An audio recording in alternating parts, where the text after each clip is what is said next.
कर्म तो नहीं, नया कर्म तो आगे मिलेगा। पूर्व जन्म का ही सुख और दुख भोगना पड़ता है। नया कर्म जैसे अभी आप बिहारी जी को 56 भोग लगाओ तो एक बहुत बड़ा पुण्य हुआ, लेकिन हो सकता है उसी समय तुम्हारी जेब कट जाए। हो सकता है कि दूसरे दिन से आपको दुख मिलना शुरू हुए तो आपको लगेगा बिहारी जी के 56 भोग का फल नहीं मिला। नहीं, वो फल समय पर मिलेगा। जब समय आएगा उसका और वो फलीभूत होगा तब आपको आनंद प्रदान कर देगा। अभी हमारा ये शरीर जो रचा है ये पूर्व जन्म के कर्मों के अनुसार रचा है। जो कर्म कर रहे हैं वो तो अब हम कर रहे हैं, लेकिन आज हमको क्या दुख सुख प्राप्त होगा ये पहले से रच गया है। जब शरीर रचना हुई थी तो जन्म से मृत्यु तक क्या दुख सुख मिलेगा ये पहले ही रच गया है। अब हम नया कर्म भजन करके पूर्व के कर्मों को भोगते हुए भगवान की प्राप्ति कर सकते हैं। पूर्व के कर्मों को मिटा दे ऐसी बात नहीं। बड़े बड़े संतों में रोग ना होते, वो भजन के बल से निरोग और स्वस्थ होते। लेकिन बड़े बड़े महापुरुषों में देखा गया किसी को कैंसर, किसी को अमुक बीमारी, किसी को अमुक बीमारी। तो ये शरीर की रचना के समय ही लिखा गया था कि आपके शरीर को इस अवस्था में ये दुख भोगना पड़ेगा। अब हम भजन कर रहे हैं, ये भजन हमारे आवागमन चक्र को काटेगा और भोग भोगने की सामर्थ्य देगा कि हम दुखी नहीं होंगे और भगवान की प्रसन्नता में हम अपना जीवन व्यतीत करते हुए भगवान को प्राप्त कर लेंगे। अंजना जी, राजस्थान। श्री हरिवंश महाराज जी, सत्संग में एक बार सुना था कि शरणागत होने के बाद शिष्य का सारा भार गुरुदेव संभालते हैं तथा अधिकांशतः देखा गया है कि शरणागत होना कठिन है ना। शरणागत का मतलब केवल कंठी तिलक लगा लेना थोड़ी होता है।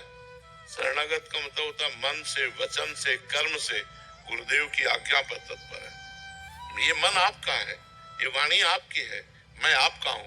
अब क्या रह गया? अब तो भार ले लिए प्रभु, पूरा भार ले लिए, लेकिन कंठी तिलक बंधवा के मनमानी आचरण करो, कह दो गुरु जी कि हम शरण में थे, हमसे गलत, तो भाई अभी नहीं। अभी पहले भजन करो, उनकी आज्ञा में चलो, पूरा समर्पण हो जाए, अंदर से अहंकार समर्पित हो जाए।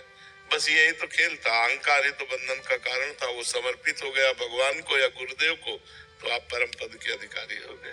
तो ऐसे केवल दीक्षा ले लेना और कंठी तिलक बंधवा लेना इसे शरणागति नहीं कहते। ये संपूर्ण शरणागति नहीं। शरणागति का बाहरी अंग है, आंतरिक शरणागति का अंग है मेरे गुरुदेव, और उनकी आज्ञा के विरुद्ध नहीं चलना, हर समय भजन करना। तो गुरुदेव भार संभाल लिए, अपने आप संभाल लिए। महाराज जी, मेरा सब विपरीत चल रहा था, एक भी आचरण आपके अनुकूल नहीं है। मुझे मेरे अंदर लोभ, लालच, काम, क्रोध, स्वार्थ, द्वेष, प्रमाद सब नजर आ रहे हैं। जिस महाराज जी कह रहे हैं कि एक तरफ ऐसा आ रहा है, एक तरफ आपकी कृपा का अनुभव हो रहा है, एक तरफ संसार से रुचि हो रही है, तो दोनों मतलब हाँ चलते रहेंगे, काफी समय तक चलते रहेंगे। जब हमारा नाम जब चलता रहेगा और इस त्रिगुण माया को हम बाधित कर पाएंगे तब हम त्रिगुणातीत स्थिति में पहुंचे। अभी तो गुणों का प्रभाव, सतोगुण आया तो शांत, रजोगुण आया तो भोग का चिंतन, तमोगुण आया तो निद्रा, आलस्य, प्रमाद, ये सब चलते रहेंगे। पर हमें इनके बीच में भी नाम जप करना है। सतोगुण है तो भजन में सहयोग मिलेगा, रजोगुण है तो मन लगेगा नहीं, तमोगुण है तो बिल्कुल मन नहीं लगेगा। लेकिन हमको तीनों में भजन करना है। तो हमारे पास अस्त्र है, जैसे एक योद्धा के पास अस्त्र होते हैं। ये अस्त्र काम नहीं किया तो अब ये किया। नाम जप में मन नहीं लग रहा, समझ रहे मन रजोगुण में आ गया, कीर्तन शुरू कर देते हैं, भगवत कथा शुरू कर देते हैं। अब तमोगुण आ गया, अब उस समय न कीर्तन में मन लग रहा है, न कथा में मन लग रहा है, बिल्कुल गलत भावनाएं आ रही। तो हमें गलत संग से केवल बचना है। चाहे सो जाओ जाके, लेकिन गलत संग ना करो उस समय। तो आप उस गुण के प्रवाह से बच गए। भगवान का चिंतन हर गुणों से आपको मुक्त कर देगा। ये जो माया के बंधन कारक है, सतोगुण, रजोगुण, तमोगुण, इनसे आप बच जाएंगे। तो साधक जब तक गुणों के अंतर्गत होता है तब तक माया का एक काम, क्रोध, लोभ आदि प्रभाव पड़ता है। हम भजन के प्रभाव से जब त्रिगुणातीत हो जाते हैं तब मुक्त हो जाते हैं। तो हमारी यात्रा हमें घबराना नहीं चाहिए, ना गलत करना चाहिए। गलत सोचे आ रहे हैं वो सब मिट जाएंगी, अंदर नाम जप करते रहो। महाराज जी, अभी जैसे मैं वृंदावन आया हूँ, आपके समीप बैठा हूँ, तो आप मेरे पे राधा रानी की, मतलब राधा रानी मेरे को जानती है महाराज जी? हाँ जानती हो, पास किया तभी आप आए हो। प्रथम यथामति प्रणवों से वृंदावन अति रम्य, श्री राधिका कृपा बिनु सबके मनन गम्य। आप मन से भी नहीं सोच सकते थे कैसा होगा वृंदावन। आप जब आ गए तो मेरी लाडली जू ने आपको पास दिया है, वृंदा सखी ने आपको पास किया है, तब आप वृंदावन आए हो। बिना लाडली जू की कृपा के वृंदावन नहीं आया जा सकता। हर्षदा जी खंडवा से। राधे राधे महाराज जी। महाराज जी, भगवान नाम जो लिख दिया है कॉपी में, उस कॉपी का क्या करना चाहिए?